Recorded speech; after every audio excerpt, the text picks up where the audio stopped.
Sirens, Slammers, and Service, a podcast for female first responders by female first responders. My name is Nikki Clucci, and I will be your host. As a former correctional officer in Alberta for almost 2 decades and the founder of Blue Line Fitness Testing, which provides law enforcement fitness testing and first responder wellness workshops, I started this podcast as a way for female first responders to share the trials, tribulations, and triumphs of their daily work. I want to showcase the unique perspectives, skill sets, and personalities that women bring to a first responder career and share their stories. So get ready to laugh your ass off, learn a whole bunch, and be inspired by some pretty badass women. Let's go. Welcome back, guys. We are almost halfway through season 12, and I cannot believe it. You guys, this season has been absolutely phenomenal. I have had guests from literally all over the country and all over the States, which is I love. I love when we go international with this podcast. And today I am joined again by a phenomenal guest all the way from Montana. I'm joined today by Ryanne Stellingwerf. Ryanne is the owner of Discover Solutions and the Armor and Grace program. She was previously in Iraq and Afghanistan as a civilian military contractor before becoming a psychotherapist and a trauma-informed coach. And she works exclusively with female first responders who are still performing well on the job, but unfortunately are quietly unraveling everywhere else. She specifically focuses on what she calls conditioned vigilance, which is the survival-based alertness that gets trained into women in these fields and won't turn off when the shift ends.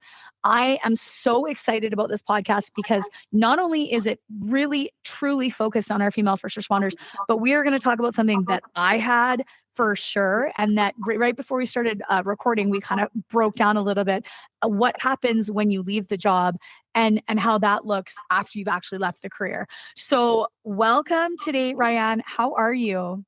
I am doing great, Nikki. And thank you for having me here. I am just so honored to be able to chat with you and be available for your listeners. I love this. This topic is just, it's so, as soon as you reached out, I was like, yes, instantly, yes. All of the things that you said, yes, I love it all. So let's dive right in. I want you to tell me, how did you come to this? Again, starting your own business and going through all of the, becoming a psychotherapist, all that, that's a huge chunk of things, but you started as a civilian contractor in Iraq and Afghanistan. So how did you get there? Actually, I started with a degree in fisheries and wildlife. Very cool. I was a wildlife rehabilitator. I was all into the animals and the fisheries and the outdoors and everything else. And I realized that I met my ex-husband in college and we were competing for the same jobs. And his bosses admitted that they could have interviewed me, but they thought I wouldn't like the job. So I was competing against him for every position. And we ended up in Utah, and I said, I'm going back for another degree because this is ridiculous. I'm not going to have a career as long as I'm competing against my husband. So I went for a degree for business management finance, and I loved it. I loved crunching numbers. I loved the whole business aspect of it. And I ended up with a job here in Montana. I was moved to Montana as a commodity accountant, and that wasn't a great fit for me. And I ended up, basically, my whole world fell apart. I got out of that job, my marriage ended, everything fell apart. And I'm sitting there thinking, what the heck am I going to do? And I was unemployed or underemployed for a number of years. And someone I met told me about the contracting overseas. Now, when I was a kid, I told my dad, maybe I should join the military. And he said, oh, you can't do that. And being a good little girl, I thought, oh, okay, I can't do that. Well, I wasn't a little girl anymore, but it didn't connect. And I honestly, I was too old to join the military by this time. But I heard about contracting. And I thought, do I want to do that? Now, I had panic attacks around military uniforms. Still don't know why. I had never traveled on my own and was terrified to. And I decided, well, there's kind of every door has been closing and here's a window. So I guess I'm going through that window. And I applied And I was dating a guy at that time who just kept ticking me off. And every time he ticked me off, I'd apply for more jobs. So I applied for 40 jobs in 2 weeks. Well, they called me, and I was so nervous that I stretched my departure date as far as I could. And I actually had to borrow money to purchase all the equipment, the things they said I needed to go over there. But a friend lent me the money, and I got on a plane and they sent me to Houston, and I sat there for, I think it was 6 weeks before they deployed me. And when they ship you to Houston, you still don't know if you have the job. You just know that you have the opportunity for the job. Oh, wow. So luckily within 2 weeks, I knew I had the job, but I didn't know when or where I was going. And they sent me to a tiny FOB. I don't know, FOB is forward operating base. So it's kind of it's not one of the big bases, right? And I was sent to this FOB in downtown Baghdad. And every way to get there was labeled black, which means don't drive there unless you want to get shot at. And here I am, little redhead from Montana saying, okay, I'll go. And they shipped me out to this base. And for the first 4 months, I couldn't have a standard conversation without choking up. We had small arms fire literally every hour. If it stopped for a couple hours, that was when you started to get nervous, because that was when the Apaches were coming in.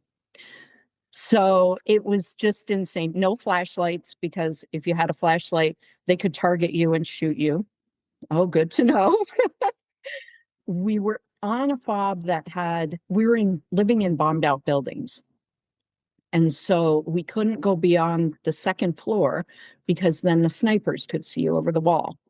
So this was all like, oh, all right, we're talking snipers. I'm going to sleep with small arms fire.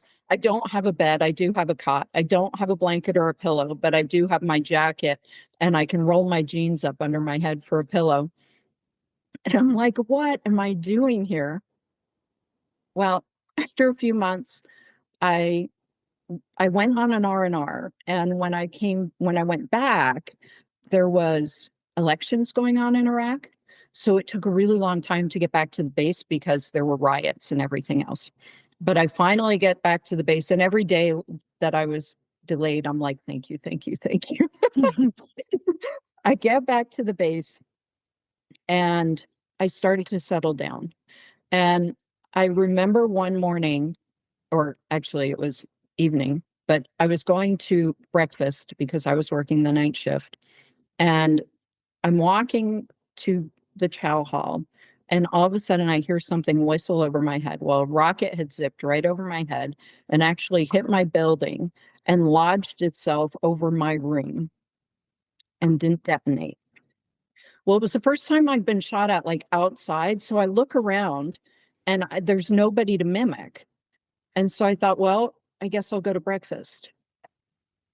And that day was the day, and I know you can relate to this. I don't know if you can relate to the exact moment, but that was the moment that, in hindsight, I know I went blissfully numb. After that day, no choking up during conversations. I had it under control, no problem.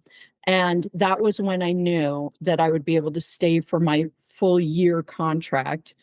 And when I went over, there was one person who thought I might actually make it to Iraq. But they didn't think I could stay for the whole year.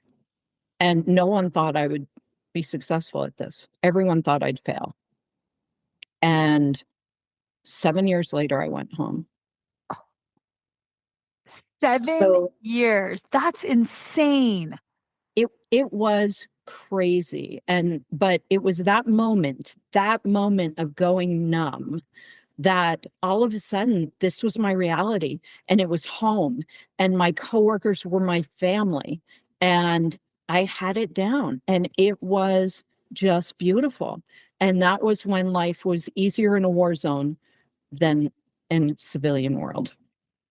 That is so insane. I 100% understand exactly what you're saying. Blissfully numb, when all of a sudden you just stop having that reaction, your body stops. Like, you're like, okay, It is what it is. That's just another day. That's just another thing. That's just another reaction. Like it is what it is. No worries, right?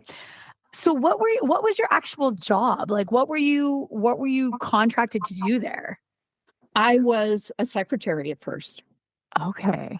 and then things went a little pear-shaped. I had been, sorry guys, I'm going to share this story. So I had been sent an inappropriate email, and it went to me and a bunch of the guys. There were only 3 women uh, for our company on this base. So it was Mhm. just all guys. Yeah. And so the email went to me and a bunch of other guys. And I told the guy, face to face, it was no big deal. I said, hey, I don't really appreciate that. I didn't find it funny. And he said, oh, I thought you were more fun than that, but I won't do it again. And he didn't. Right. Mhm. And so no problem.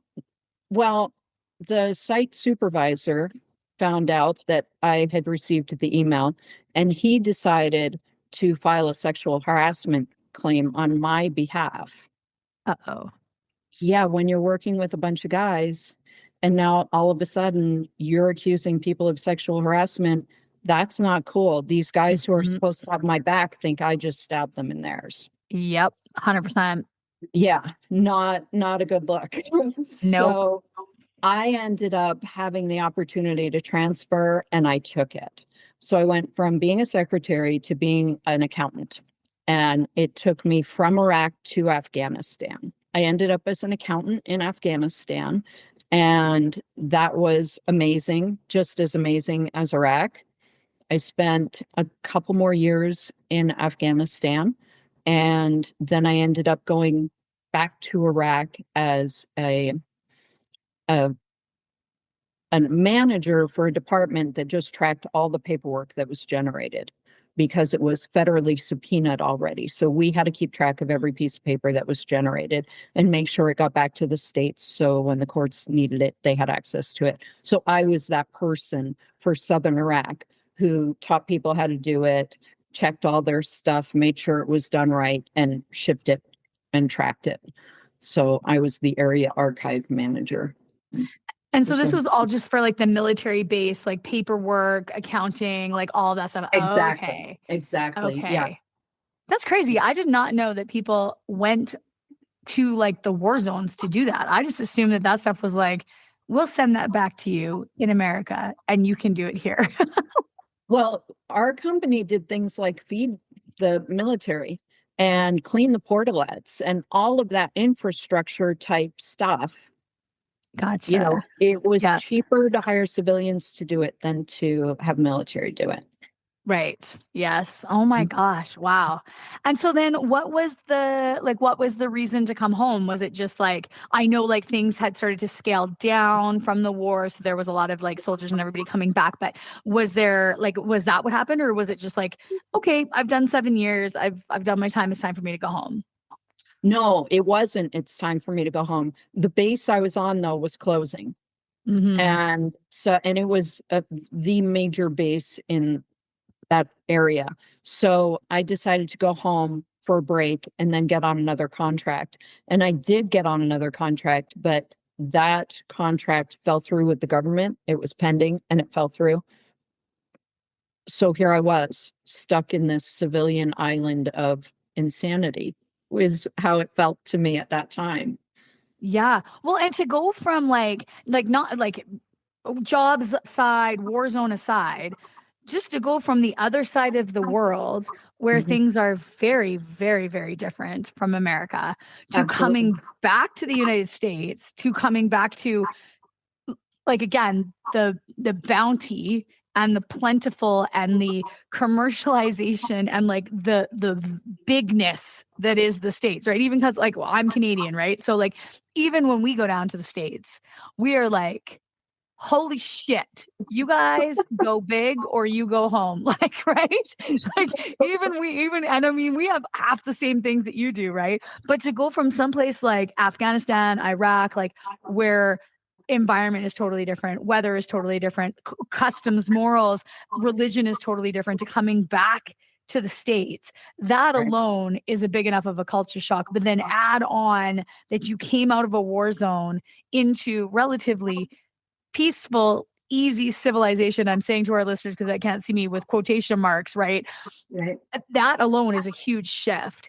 And so when you say, and you summed it up so greatly, when you came home, that was so much harder than anything that you faced overseas. So tell me about that. Like, what was it that really was like, oh my God, I am struggling here. Well, let me give you a little picture of my life overseas, and it'll give you a clearer picture of my life when I came home. So I, for the last 3.5 years, was a manager. So I felt extremely spoiled because I actually had a double bed at that point with 2 pillows. Whew. And I had my own bathroom. Whew. It was living large. Yes. So it was amazing. I actually had a refrigerator in my room, a little mini refrigerator, cold water anytime I wanted. It was just, I felt so spoiled. Now, I worked 12 hours a day, 7 days a week, if I didn't want any overtime. That was just base hours. And then the speed limit on the military bases is 25 miles an hour. Well, I know that you've driven through Montana. The speed limit in Montana is 80 miles an hour. Yeah. So I was in this, you get up, I got up at about 4:30 in the morning because some of my work was outside. So when it's 140 degrees out, 147 was the hottest I saw, and you're working in a Connex, it's a little bit warm. So I would be done with that by 6:30 in the morning with that side of my job. So I would go into my office at 4:30 and get done by about 5:30 in the evening. So I was used to these fairly long days and early mornings. And when I came home, I would wake up and I didn't have a job to do. And I would think, well, okay, I can get up and get some breakfast. And I would, but breakfast was like right down the hall as opposed to walking across the base. And I had to cook it.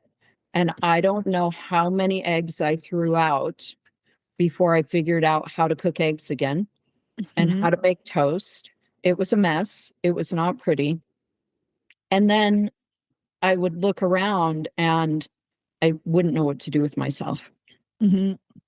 So I had that whole thing of, just not knowing how to fill my time. Yeah. I also found that when I would meet people and they would say, "What do you do?" There was nothing. Mm-hmm.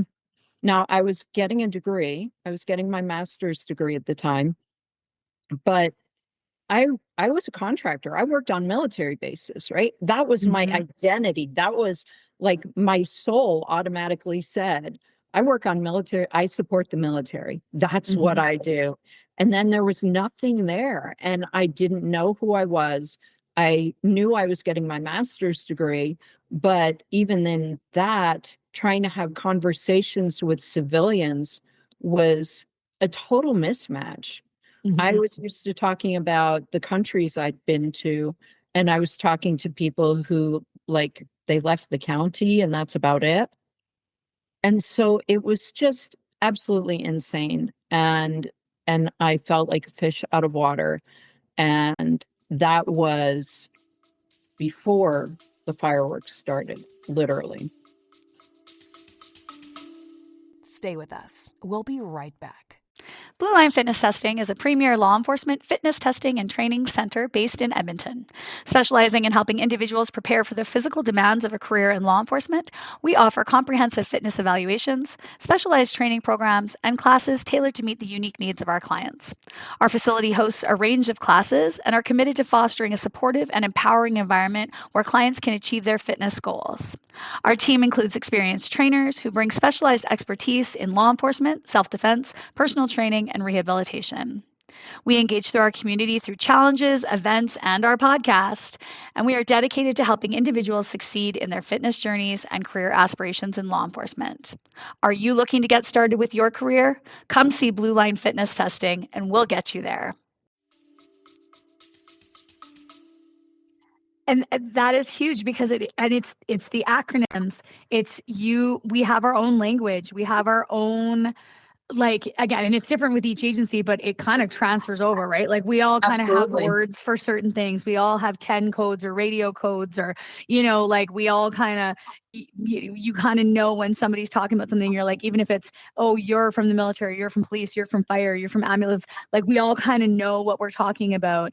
And we have a sense of humor that other people don't have that same sense of Oh my humor, where goodness. we laugh at very inappropriate things and we find it Absolutely. extremely humorous, and nobody else thinks it's humorous. They think we're No. fucking crazy, right? I Absolutely. totally know that. And I also, that was me too, when I left the career, that again, somebody would ask me, oh, what do you do for a living? And I used to just, oh yeah, I'm a prison guard. Oh wow, so cool. Like, to then, yeah, I'm starting my own business. Oh, okay, cool. Like that's neat. Right. Oh, you're starting versus, oh, I'm a prison guard. Oh, wow, that's so cool. How's the jail? Like, tell us some story, right? Like that sense of identity, that like, oh my God, that's badass. Aren't you ever scared? Like, wow. To yeah, I run my own business. Oh, okay, cool. Maybe you get asked, yeah, maybe you get asked the follow-up question of like, what's your business? What, like, tell me about, right? But rarely it's just like, oh, okay, cool. Moving on to the next, right? So I totally get that. Yes. I never had the couldn't make food, but when you were saying that, I was like, really? Then I was like, no, 7 years of never having to make food, guys, ever. Like, never having to like think about what you needed to eat. Like you just showed up. This was what was on the menu. You put out your tray, you ate it. You didn't have to make a decision to eat it. You didn't have to get the groceries. Like all of those things, you put that back on your plate. It's like, well, how Absolutely. do I go back? And so did you have that like desire to be like, how do I get back there? How do I get back? How do I get back into that? Well, I actually did not do 7 years straight. Mhm. I tried to come home once. I left Afghanistan and I tried to come home, and I made it a couple months. And then at 3 o'clock in the morning one night, as I'm still laying there wide awake, I ended up calling my future boss and saying, Michael, I need to come back. Please give me a job. And he said, yep, okay, I'll get you back here, Rye. And that's when I went to Southern Iraq because I failed miserably. Mhm.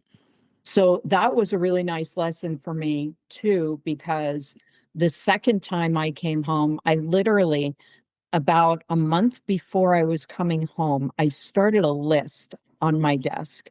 And every time I sat there, and I know anyone who works long hours or is constricted in any way, or should I say regulated, I would think, man, if I were home, I would go for a drive and drive 80 miles an hour for a while. Yeah. Or if I were home, I would bake bread today. Or if I were home, and anytime I thought to myself, if I were home, I wrote it down on a list. And I kept that, like, I did not let that list leave my person. It was not in my baggage. It was in my purse coming home. And when I got home, it went on my kitchen counter. And when I was trying to figure out what the heck to do, I would look at that list. And we think we want a whole lot, but really, when you think about it, we repeat a whole lot. Mhm. And so I'd look at that list of, I don't know, maybe 8 to 12 things, and I would just pick one and do it. And it really was pretty helpful. Mhm. But when you think about it too, and I'm sure being in the prison, you can relate possibly more than some of the cops and such. But when you're in the prison, I'm sure everyone has to do things the same way. And Mhm. if they don't, your spidey sense is going off and you know something's wrong. Mhm. Well, when I walked into the chow hall, of course, you walk in this door and you put your weapon here and you check your little ID card there, and you go online here, you grab your tray. Everything was very regulated. Everyone did the same thing. And then I made the mistake of going to the grocery store. And it was craziness. And it's not like you go to the grocery store expecting everybody to do the same thing, but there's that little gut training that I call conditioned vigilance that says, okay, you better be aware because people aren't all doing the same thing. And you know it consciously, but subconsciously, your radar is up because things aren't the same. And of course, when you think about 7 years of technology,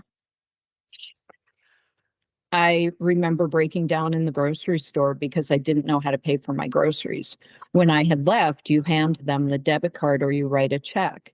And when I came home, I went to hand her the debit card and she pointed at the little machine and I broke down and bawled and said, I don't know what to do with that. I've been in Iraq. It was so embarrassing. And she felt horrible and she taught me to use the silly little machine. But yeah, it was crazy. I definitely have a 7-year gap in my culture, in my history and stuff. It really is though. Like it's funny because I was just in another meeting with another friend and I hadn't spoken to her in 3 years. And we were just talking about the changes that have happened even in the 3 years. So AI and like what has happened with AI. And we were on a meeting and now AI is automatically generating notes for me as I'm in these meetings. I don't have to be, transcribing. And that's 3 years. Just one little change in technology versus 7 years, totally different sides of the world. You're right. It's insane. It's insane how much would change.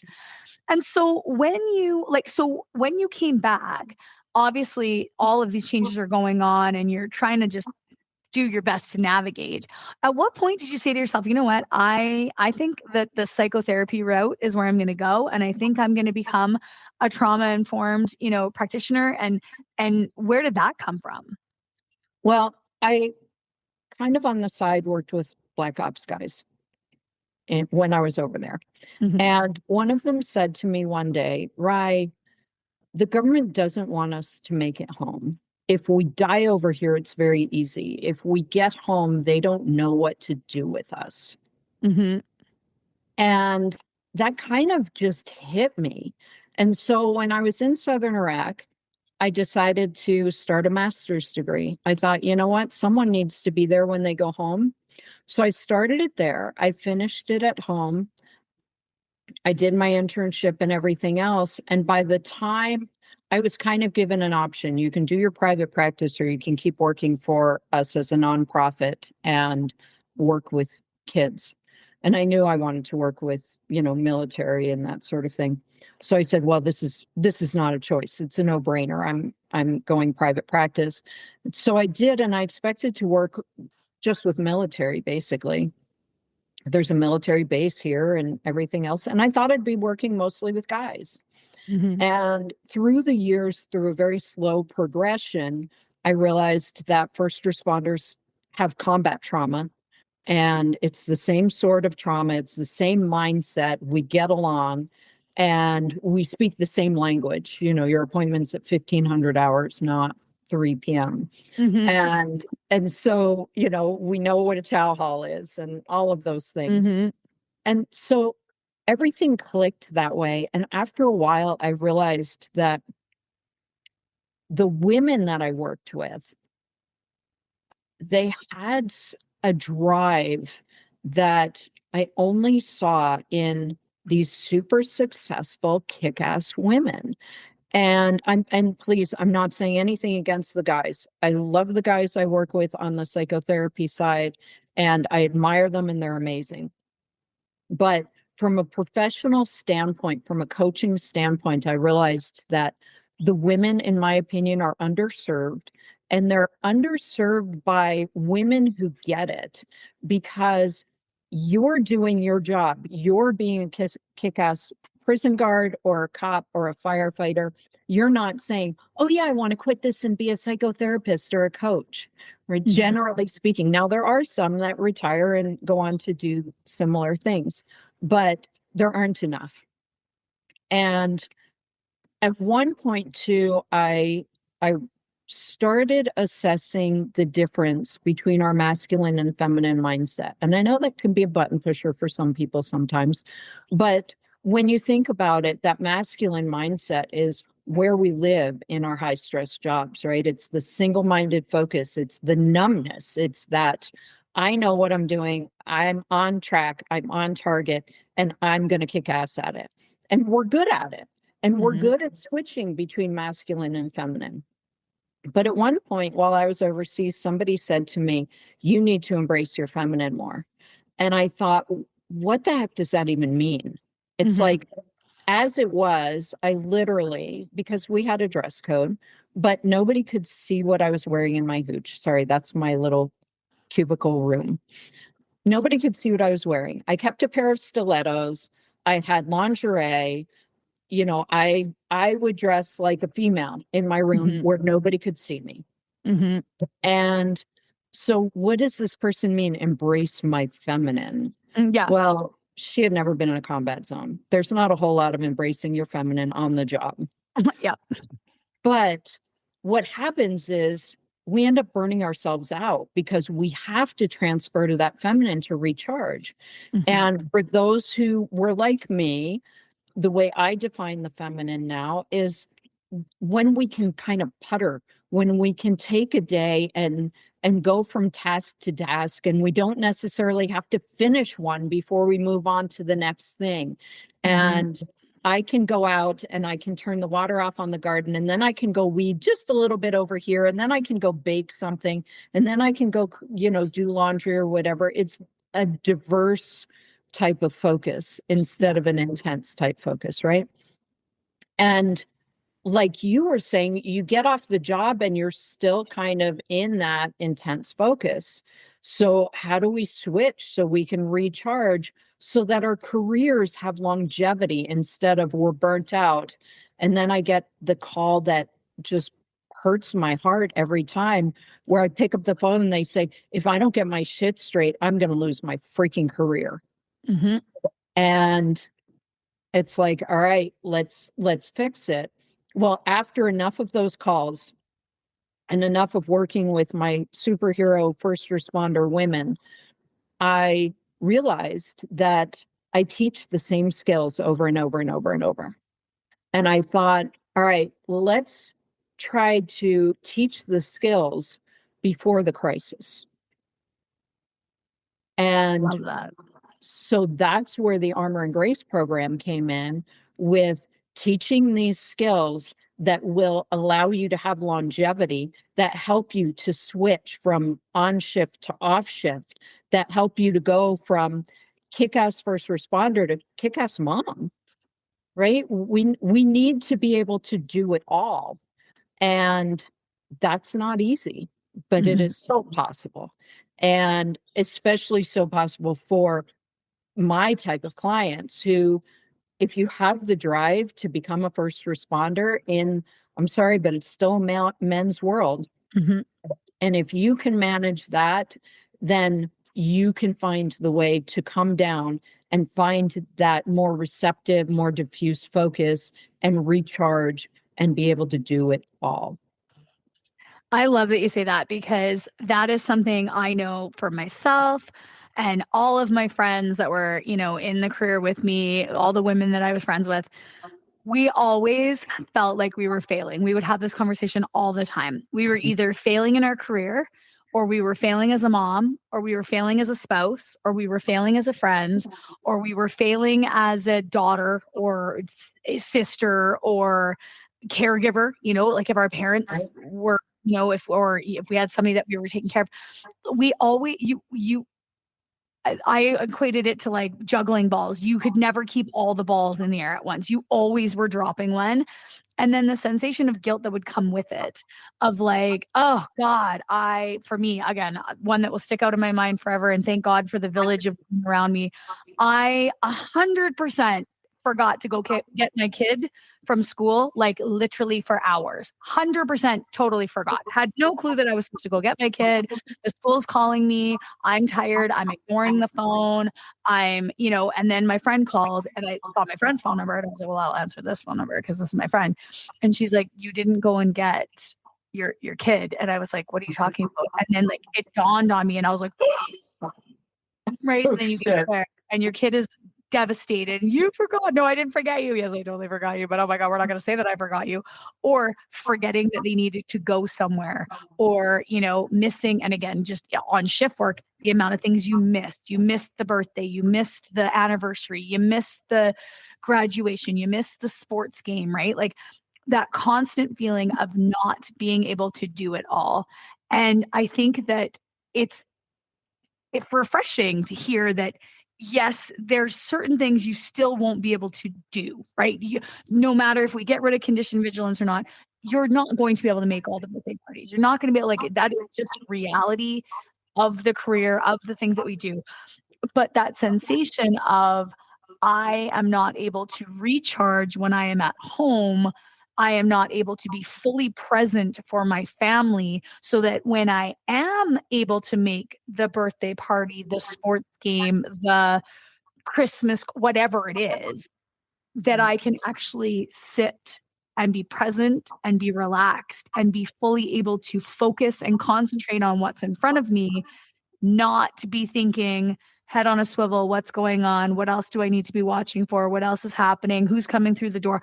That I can actually sit at the baseball game and watch my kid play and just be content at being there. And so I think that that's really, that is such a key thing to me to like put out to our females, like there is that ability to do it. And we just have to adjust how we train ourselves or how we think about things or have those certain whatever it is, rituals, changes, transition points that we need to between our work day and our home day. And so what would you say would be like a key thing you would say to a female first responder or something that you would say to one of your clients, that can help you get into that diffuse state where you're not all the time? Right, right. Well, first of all, I just want to take a second to talk about condition vigilance. And, in the textbooks, some people call it hypervigilance. Mhm. And it's a diagnosis, right? It's a symptom. Mhm. And I personally find that really, really offensive. And let me tell you why. So my other half, he's a classically trained musician. And he was literally shipped off to a music school when he was 6 and would stay there for months at a time. And we can go into a restaurant and he will hear every flat note, every sharp note. He will hear the acoustics of the room. He will hear tempo changes and what's going on around him, right? He has perfect pitch and he hears everything because that's how he's trained. Nobody says he has a disorder. People say he's a classically trained musician. He's supposed to hear flats and sharps and tempo changes and everything else. And yet here we are, and by we, I'm saying us civilians, we count on you, the first responders, to be able to walk into any situation and not only know what is wrong, but we want you to be able to track 3 steps ahead about what can go wrong and what can go wrong. If this goes wrong, then that can go wrong. And right. So you are trained in vigilance. And then you walk into a birthday party and behind the hand type thing. Oh yeah, that's her type hypervigilance.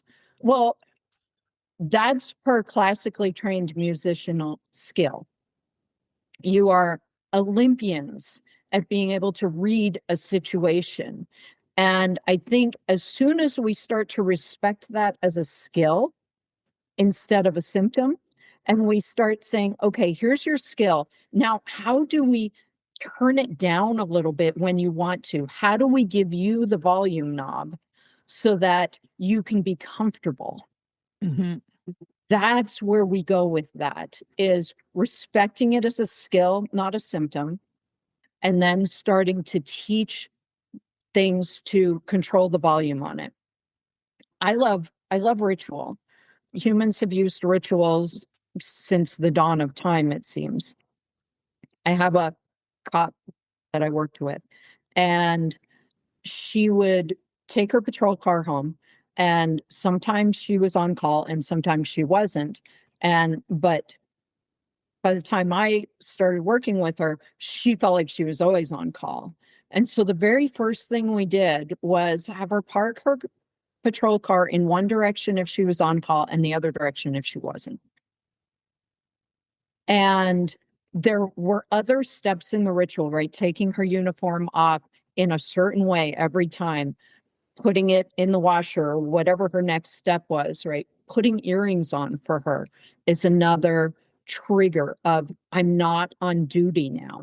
Mm-hmm. Right. So she started these rituals, and within 2 weeks, she was settling down at home. Mm-hmm. You all have rituals when you're on your way to work. You have your uniforms, you have your way you get to work, you do your check for, do I have everything, right? Is all my equipment working? You do those, and that gears you up. But then when you're done, do you have the ritual to unwind? Mm-hmm. And as soon as you start to think intentionally, everyone's ritual is going to be different. It's an intentionality, and it's not skipping a step, because you know that this ritual is triggering your subconscious to settle down. Mm-hmm. Your conscious already knows. That doesn't matter. Your subconscious is the one running the show because you're so well trained. Yes. I think that's, I'm fascinated by all that stuff, but I agree with you. How you said it, the conscious knows what's going on, but the subconscious is running the show. So even though, and I call it logic brain, right? My brain is saying, we're not there anymore. The other part of my brain is like, the fuck we aren't. Yes, we are there. Right? Like, so I love that. I think for me, and I've said this a couple times on the podcast, it would be because I drove, it was like not super well when I worked at my last part of my career. I was driving an hour and a half one way to get to work and an hour and a half one way to get home. So I had quite a long time of transition time to be like, I'm leaving work behind, I'm getting home. But I was also exhausted because I'd then been in the car for an hour and a half, and I had thought the whole way home of all the things I could have been doing in that hour and a half that I was wasting driving, right? Yeah, totally. But when I was working in the city, I was still a good 30 minutes away. And I would kind of get into that, like, again, ritual of, I'm having my tea in the morning, I'm driving, and I'm kind of putting my uniform, and I say that with quotation marks, uniform on as I'm driving. I'm putting my prison guard persona on. I'm going into work, Nikki.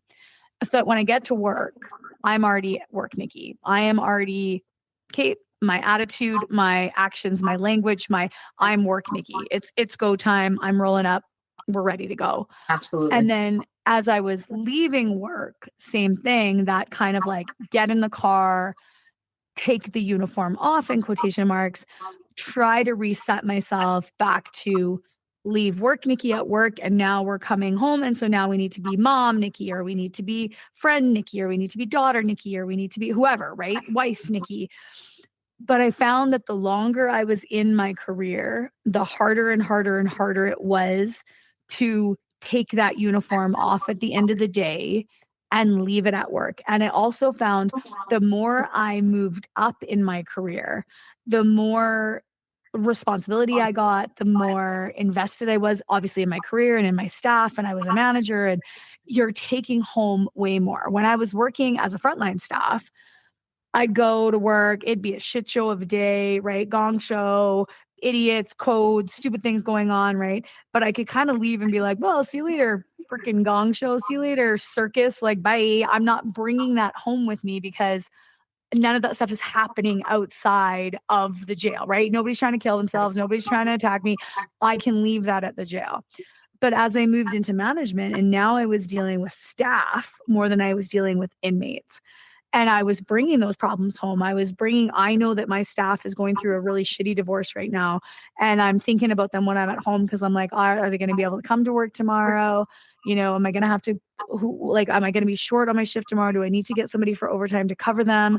Okay, if I'm short there, then what am I going to do with this unit? I need to make sure that this unit is covered. And well, that's a brand new staff. So I better, right. And then it's like, you're not turning that off.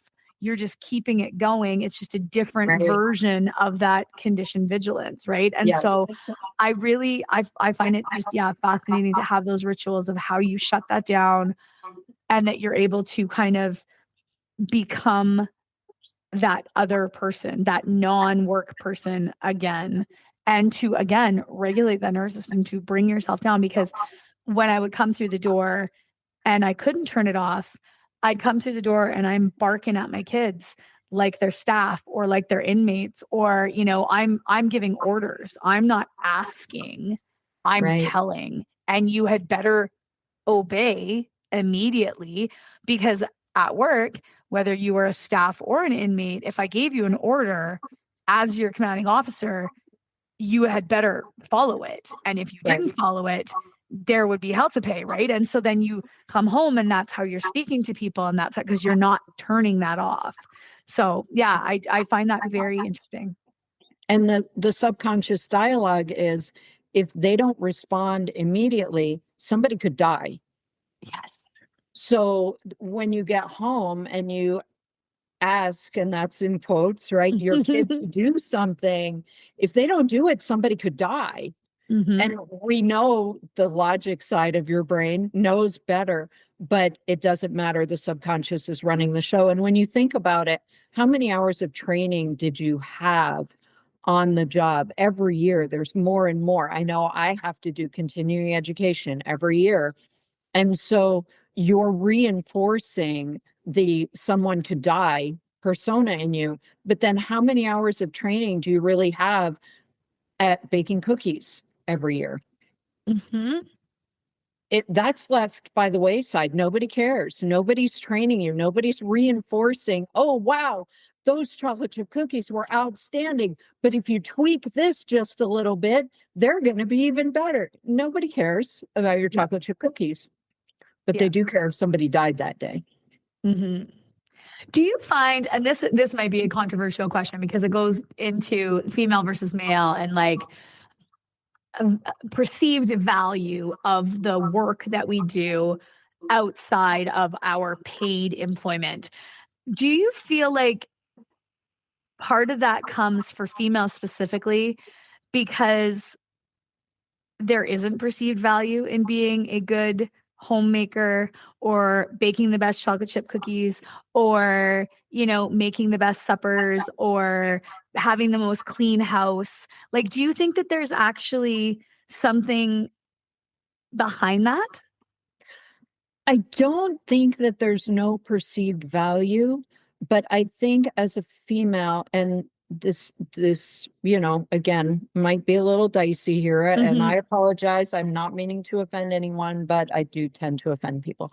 But I think that if you have two X chromosomes, then you should come out of the womb being able to keep a perfect house, to make a perfect dinner, to take care of the kids, to do the laundry, to do all of those things. And it's not that it isn't valued, but you shouldn't be rewarded for it. It's not worth that. It's if it doesn't happen, there's a problem, but it's your deficit.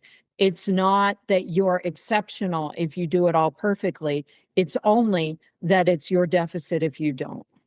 Yes. So I think the bar is that if you have two X chromosomes, you should be automatically be able to do it. And it should not be stressful, and it should be very easy. And it should probably be done before everybody else gets out of bed in the morning. Yes. It's, I've heard it called the magic sink, right? When the husband, and again, I'm sorry, I don't mean to be offensive, but the husband puts the dish in the sink and it magically ends up back in the cupboard all clean.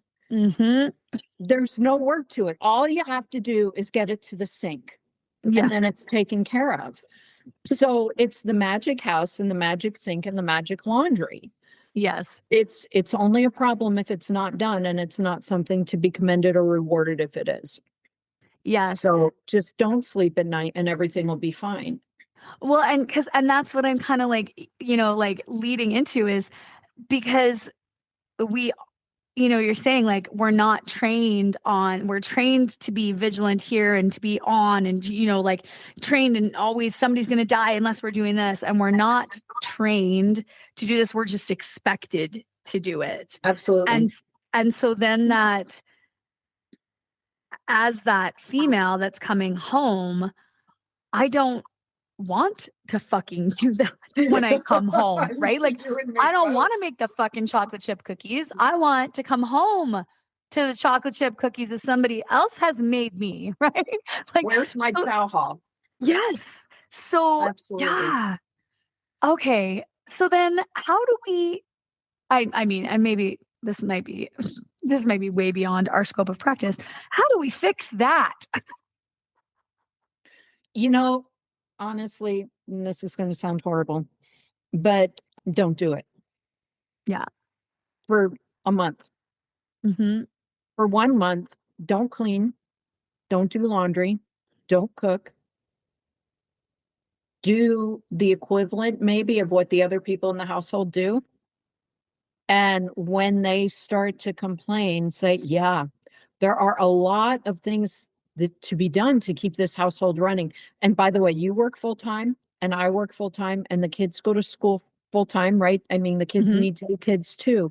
Yep. So how do we divvy it up so that we're all doing our part and it becomes easy? As a matter of fact, let's start off with, what are your favorite household chores?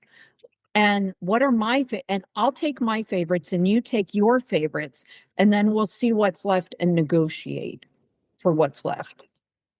I love that tactic. I love it because I've had this conversation with so many of my mom friends, so many of my female first responder friends, and we call it going on strike. So we get pissed off. We have an absolute lunatic meltdown usually. Then we're the crazy ones. We're the bitches. We're the nags. We're the, oh my God, seriously, why are you getting so worked up about all this stuff? Like, it's just a little bit of dishes. It's just a little bit of laundry. It's just a little bit, right? And so then you're just like, so now you're gaslighting me into the fact that I'm pissed off. And so we'll go on strike because we're like, well, then, you know what, guys? Go fuck yourself. I'm not doing anything, right? None of it needs to be a secret and none of it needs to be done like out of anger. It's just like, okay, listen, I'm getting burnt out.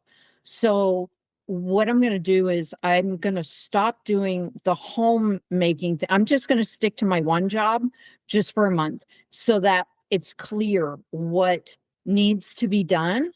And then we'll figure out a plan together as a team. Okay. So how do you stop because I can do it. I can be on strike for about a week before I start getting Run really out of clothes. mad. Yeah.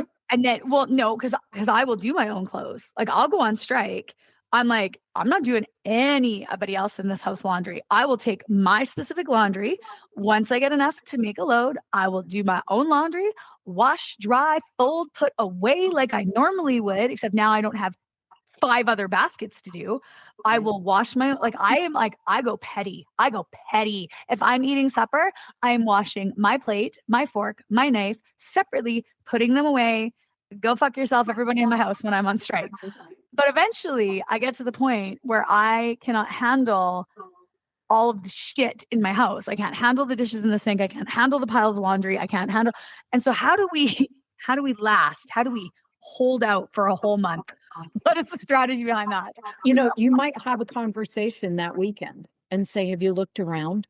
Like, let's start a list of everything that isn't done so that by the end of the month and it may only take a week, right? It depends on your family and who you're with. All of this is a little bit fluid, but let's have a conversation and let's look. Like, the house hasn't been vacuumed in a week. The house hasn't been dusted, right? And start this list and this open dialogue.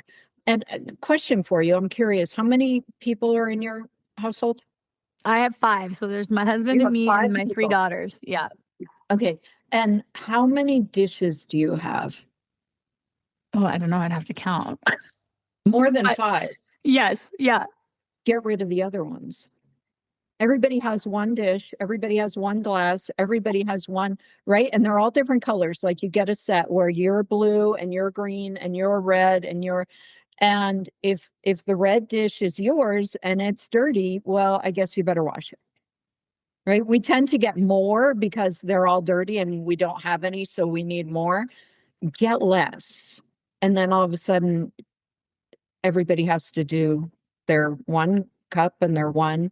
And if it's dirty, you wash it and then you have it to use again.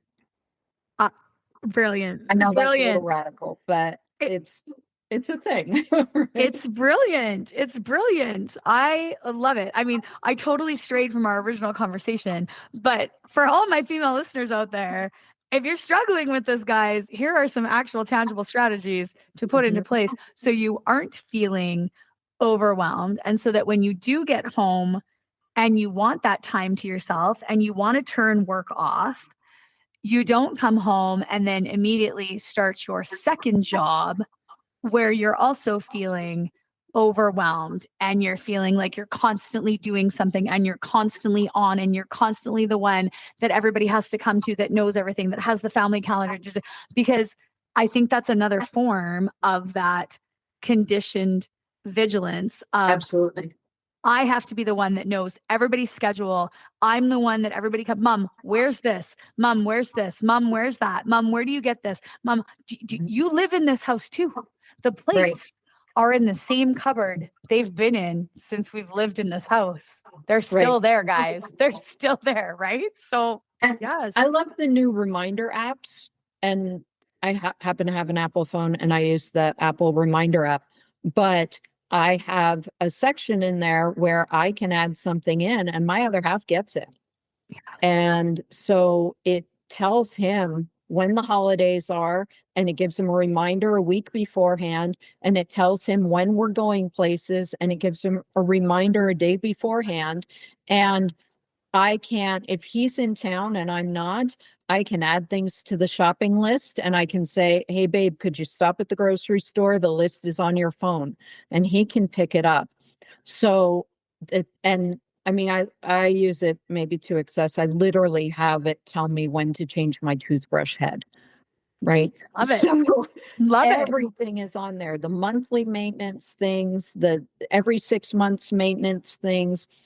And that way it goes out to everyone who needs it, and it'll be on his list and my list. Well, whoever pokes the hole first, now it comes off the list and we know it's been done. Incredible. Incredible. I love this. Look, I am going to be implementing a lot of these things after this conversation. A lot of these things. Well, we have shared some amazing, amazing information in this, from first responder world to home world to spouse to motherhood, all of it. I want to start to wrap up, and I just want to touch base on, again, you talked about that transition and you talked about that, leaving the job for the day, leaving the shift for the day. What about when we're leaving that career? How do we start to move away from, like you and I both did? How can we make that transition a little bit smoother? Because I know, having spoken to, again, a ton of female first responders, a lot of us leave the career. We leave the career for multiple different reasons. We leave it because it doesn't fit our family schedule. We leave it because, we aren't in love with that career anymore. We don't want to see the gore and the violence and anymore. We want a little bit more of a steady Eddie job. We want, we want to be home on the weekends. We want to be, whatever it is. We leave for a plethora of reasons.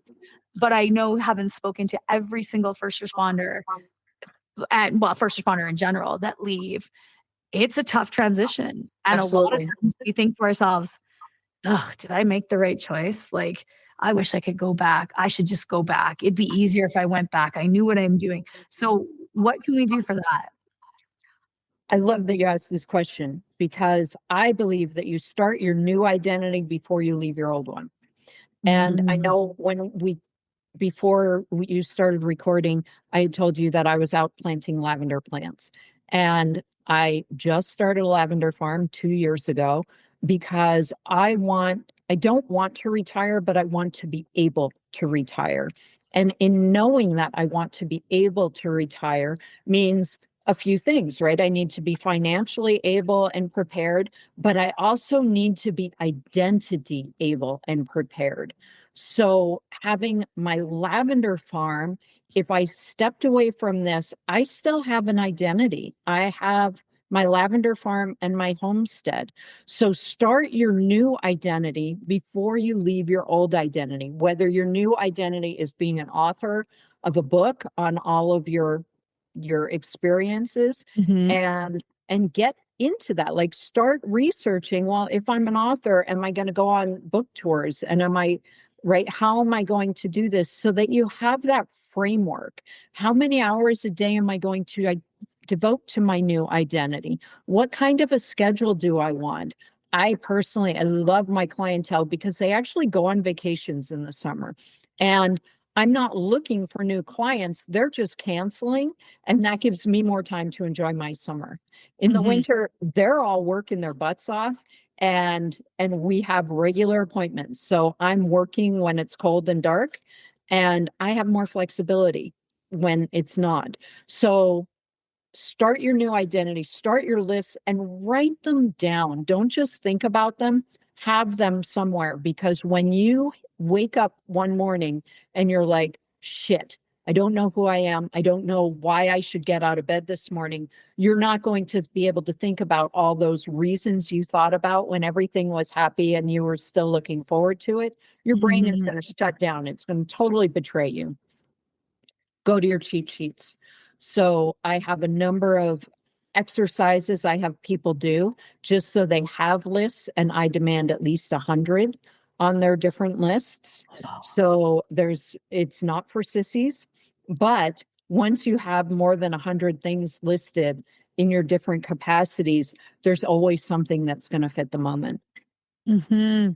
I love that. Yes, I love that. Well, again, like, for any listeners, if this resonated with you, if you were like, Ryanne is speaking my language, you guys, I'm going to be throwing all of her information in the show notes. We're going to have the website up. We've got her phone number, email, those types of things. If you want to reach out, if you want to get started with her, absolutely. Let's get the conversation started. Let's have her share her wisdom, share her knowledge, and get you more regulated, get you so that you have that grace in your life where you're feeling like you can be yourself again, because it's so important that we have that. Any last words for our listeners before we wrap up? I shared with you earlier, Nikki, that my clients are my superheroes, hands down, and I admire each and every one of them, and I have to get over my little starstruckness in the first few minutes. But what I admire about all of these female first responders is that they can do it. They are superheroes. And I know all of you squirm when you hear that, because it's like, I'm not a superhero, I'm just doing my job. And I realize that. And I did that as well. But the fact of the matter is, your capabilities are outrageous, and you just need to dial the volume down. Dial the volume down. You're not broken. We just need to change that volume and help you so that you can embrace all of who you are instead of being off balance. But I also want to say to you, Nikki, thank you, thank you, thank you. It's an absolute honor to speak with you. And I'm probably going to get over my little starstruckness in a couple hours. Girl, that's so sweet. It was so good to have you on the show. I'm so glad that you got brave and you reached out and said, hey, can I be on the show? Because for me, having this podcast, being able to talk to incredible women from around the world, I feel so lucky because I learned something from every single guest. Every single person that I talk to, I learned something. And I get the opportunity to kind of learn a little bit about myself too, about like, oh yeah, I do that. Oh, I should probably work on that. Or, oh, I don't do that. And I probably should start to do a little bit of that a little bit more, or be aware of that a little bit more, or maybe share that little tidbit. If it's not necessarily relevant to me, share it with somebody that I know would like it. And so yeah, I appreciate you being on the show. I appreciate you taking the time, joining us all the way from Montana. And I took you away from your lavender plants, and you were gardening and you were having a wonderful afternoon. And I made you come inside and sit on the computer. But thank you for doing it, because I think this episode was phenomenal. I think there's so many great takeaways, and I'm sure our listeners feel the same way. Well, thank you so much. I appreciate you. And I appreciate what you do with announcing, hey, there is a whole culture of female first responders, and we have things to offer each other. Yes, we totally do. Let's rise up, ladies. Let's rise up, take over the world. Let's do it.